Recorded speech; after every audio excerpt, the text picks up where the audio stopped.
कहता है एक डिब्बे में 5 लाल कंचे, गौर करो क्या कहता है, 9 नंबर, ये 9 नंबर है, समझ में आ रहा है। एक डिब्बे में 5 लाल कंचे, ठीक है, 8 सफेद कंचे, 4 हरे कंचे, ठीक है। इस डिब्बे में से एक कंचा यदृ छाया यानी अचानक निकाला जाता है, इसकी क्या प्रक्रिया है कि निकाला गया कंचा लाल हो, एक में, दो में सफेद हो और तीन में हरा नहीं हो, सो कहता है। तो सबसे पहले लिख लेते हैं एक डब्बा में, यहाँ एक, यहाँ लिखा हुआ है एक डिब्बे में लाल कंचे की संख्या, ठीक है, लाल कंचे की संख्या है कितना, 5 है, ठीक है। इसके बाद फिर सफेद कंचे हैं, ठीक है, सफेद कंचे की संख्या कितना है, 8 है, 8 है। इसके बाद 4 हरे कंचे, हरे कंचे की संख्या कितना है, 4 है, ठीक है। अब देखो इसमें यहां कहता है लाल है, ठीक है, दो में कहता है, लिख देते हैं प्रश्न को, सफेद है, और तीन में हरे। देखो वैसे तो प्रायिकता बराबर क्या होता है, देखो फॉर्मूला एक ही बार लिख देते हैं। प्रायिकता को हम क्या कहते हैं, इवन मींस घटना होता है, ई को हम घटना, घटना को हम ई से स्विच करते हैं, तो ये हम लिख सकते हैं, ठीक है। प्रायिकता बराबर डायरेक्ट सब में हमारा फॉर्मूला क्या हो जाएगा, तो जो घटना होगा, जो कहता है वो घटना के अनुकूल, यहां लिख देते हैं, तुम लोगों को दिखता नहीं होगा ऊपर, अनुकूल, ठीक है, अनुकूल परिणामों,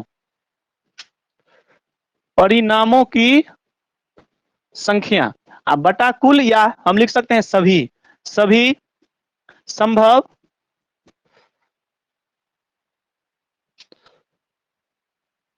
परिणामों की संख्या। बस एक ही फॉर्मूला सब में हम लागू कर देंगे, ये लिखना नहीं पड़ेगा, डायरेक्ट हम बनाएंगे तो हम डायरेक्ट भी बना सकते हैं। अब कहता है लाल है, लाल की प्रयिकता, क्या कहता है, लाल है, लाल की प्रयिकता निकालना है। चलो इस प्रकार से हम कर सकते हैं, या लाल को हम रेड से शुरू करते हैं तो आर भी हम कर सकते हैं, ठीक है, आर भी कर सकते हैं। चलो लाल यानी पी आर, ठीक है। इसका क्या हो जाएगा, कुछ नहीं, लाल और कुल, यहाँ पे देखो हरा 4 है तो कुल कितना है, यहाँ पे हम लिख सकते हैं ना, कुल कितना है 5, लाल है, सफेद 8 है, और हरा कितना है 4 है, तो 5 8 और 4 को जोड़ लेंगे तो कितना होगा, कुल मिलाकर 17 होगा, 8 4 12, 12 5 17 होगा। तो लाल की प्रयिकता कहता है, तो लाल बराबर क्या होगा, तो लाल की संख्या बटा कुल, कुछ नहीं, देखो 5/17, ये हमारा, ये कटेगा नहीं, ये हमारा आंसर हो गया। ये भी नहीं लिखना पड़ेगा, डायरेक्ट हम क्या लिख देंगे, लाल है, या सीधा पी आर लिख सकते हैं, पीई भी लिख सकते हैं, कोई दिक्कत नहीं, पीई इवन घटना होता है, यहाँ पे हम 5/17, ठीक है। चलो आगे बढ़ जाते हैं, 2 नंबर में कहता है सफेद है, सफेद, सफेद यानी हम व्हाइट कहते हैं तो पी डब्ल्यू कर देते हैं, व्हाइट, ठीक है। यहाँ पे सफेद कितना है, तो 8 है, तो फॉर्मूला क्या होता है, घटना के अनुकूल, यानी सफेद निकाल रहे हैं तो सफेद की संख्या, अब कुल हमारा कितना है, सभी संभव परिणाम 17 है, तो 8/17 हो गया। देखा, ये हमारा कंप्लीट हो गया। आगे देखेंगे नंबर 3, ये हमारा 1 था, 2 है, और 3 में क्या कहता है, हरा नहीं है, हरा नहीं है वो कहता है, लिख देते हैं हरा नहीं है। तो बाबू हरा नहीं है, वो कितना है, वो कितना है, सो कम सकते हैं, इसको हम क्या कर सकते हैं, हरा को ग्रीन कहते हैं तो जी नहीं लिख सकते हैं इसमें, ठीक है, या रेकरिंग लगा देंगे तो जी पर, तो नहीं का कोई भी मतलब नहीं रह जाएगा। खैर चलो, हरा नहीं है को पीजी हम कर दिए, पीजी नहीं कर दिए। अब देखो हरा नहीं है तो निकालना पड़ेगा ना, हरा कितना नहीं है, गौर को टोटल तो 17 है, और उसमें से हरा वाला घटा देंगे तो भी निकल जाएगा, ठीक है। तो हरा नहीं है यानी हरा वाला को 4 को उसमें से हटा दो, तो टोटल हमारे पास कितना हो जाएगा, 17 में से 4 को घटा देंगे तो कितना हुआ, 13 हुआ, यानी हरा नहीं है जिसकी संख्या कितना है, 13 है, कोई दिक्कत नहीं। डायरेक्ट हम लिखेंगे पी जी, ऐसे रैकरिंग लगा देंगे, या नहीं लिखेंगे तब भी हमारा हो जाएगा। हरा नहीं है इसका प्रयोक्ता, तो हरा तो नहीं है, 13 ठो, 13 और बटा वही कुल, कुल का कुल ही होता है, सभी होता है, ठीक है। 13/17 हमारा आंसर हो गया। क्लियर, ये भी हमारा कंप्लीट। पिगी बैंक जो होता है, पहले पढ़ लेते हैं एक बार और अच्छा से। एक पिगी बैंक में 50 पैसे के 100 सिक्के, 1 रुपए के 50 सिक्के, 2 रुपए के 20 सिक्के और 5 रुपए के 10 सिक्के हैं। यदि पिगी बैंक को हिलाकर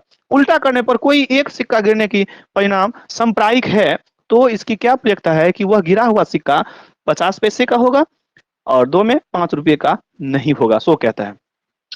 गुल्लक जिसको हम जानते हैं, पैसा जो उसमें क्या करते हैं, बुआ गिरा गिरा के रखते हैं, जमा करते हैं, तो उसी को बच्चों के लिए पिगी बैंक होता है, ठीक है। वो पिगी बैंक जो होता है उसमें 50 पैसे और 1 रुपये और 2 रुपये और 5 रुपये का सिक्का उसमें रखा गया है, ठीक है। उसको क्या करता है, कहता है उल्टा के और गिराया जाए तो यदि छाया यानी अचानक गिर जाए और संप्रायिक होगा यानी कोई पक्ष में नहीं होगा, हाँ, तो उसी को हम संप्रायिक कहते हैं। तो वो क्या होगा, जो 5 का सिक्का होगा या 5 का सिक्का नहीं होगा वो कहता है, 50 पैसे का सिक्का होगा या 5 रुपए का सिक्का नहीं होगा, सो कहता है। तो सबसे पहले तो लिखना पड़ेगा जो एक पिगी बैंक दिया है,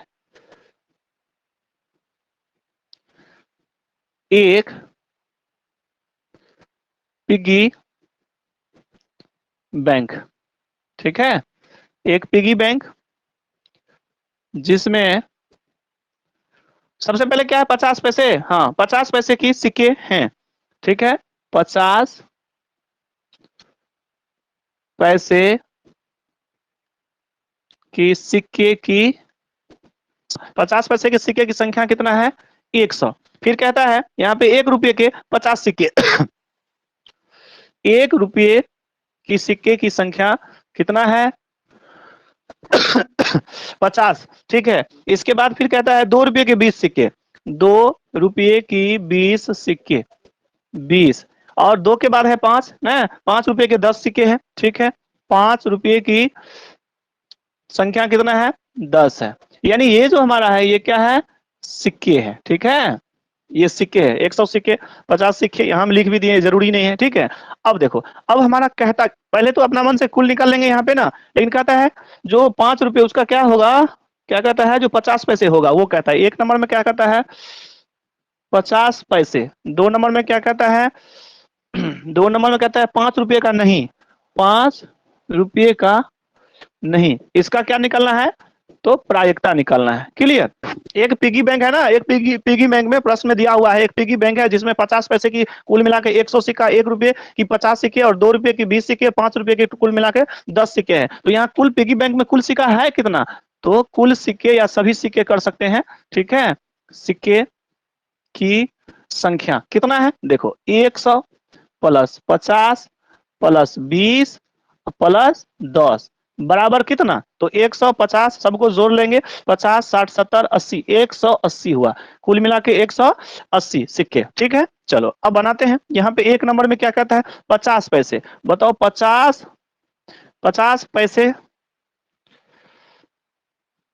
किसी का सीधा लिख देते हैं 50 पैसे, ठीक है, यानी हम इसको हम पी भी कह सकते हैं, ठीक है, यानी प्रयक्ता हमको निकालना है, तो प्रयक्ता बराबर क्या होगा, अभी अभी फॉर्मूला हम बताए हुए थे घटना के अनुकूल, यानी घटना के अनुकूल कितना 50 है, तो 50 पैसे के सिक्के की संख्या तो 100 है, 100 बटा टोटल सभी संभव परिणाम 180 है, बस 0 0 कैंसिल हुआ, इसको भी हम काट देंगे, कितना से कटेगा 9, यहाँ पे हो जाएगा 5 और 9, ठीक है, तो कितना हो जाएगा 5 बटा 9 हो जाएगा, यानी 9 बार में 5 बार गिरने का संभावना है, इसका मतलब 100 हुआ। खैर 50 पैसे का सिक्का गिरेगा तो 5 बटा 9 होगा। 2 नंबर को देख लेते हैं, कहता है 5 रुपये का नहीं, बताओ 5 रुपये का नहीं, 5 रुपये का नहीं, तो ये भी हम कर सकते हैं, इसको हम ऐसे भी हम लिख सकते हैं पी, जो घटना नहीं होगा तो पी नहीं कह सकते हैं, ठीक है, ऐसे लगा देंगे या नहीं भी लगा देंगे, तो इसका मतलब हो जाएगा। सुनो, तो कुल कितना है, कुल तो 180 है, उसमें से 5 जो नहीं है उसको घट 5 है, 5 की संख्या कितना है 10, इसको हम हटा देंगे, तो 180 में से 10 को घटा देंगे, यहाँ पे कितना हो जाएगा 170 हो जाएगा, यानी 170 सिक्के, ठीक है, 170 सिक्के ऐसा है जो 5 रुपये का नहीं है। खैर इसका जो प्रयक्ता निकालेंगे, ठीक है, तो क्या हो जाएगा, तो घटना, यहाँ पे हम लिखे घटना के अनुकूल कितना है टोटल, जो अभी निकालना है नहीं वाला, तो 170, टोटल कितना है 180, 0 0 कैंसिल, तो कितना हो जाएगा 17 बटा 18, ये हमारा क्या हो जाएगा आंसर हो जाएगा। समझ में आया, बस देखो कितना आसान है, हुआ कि नहीं।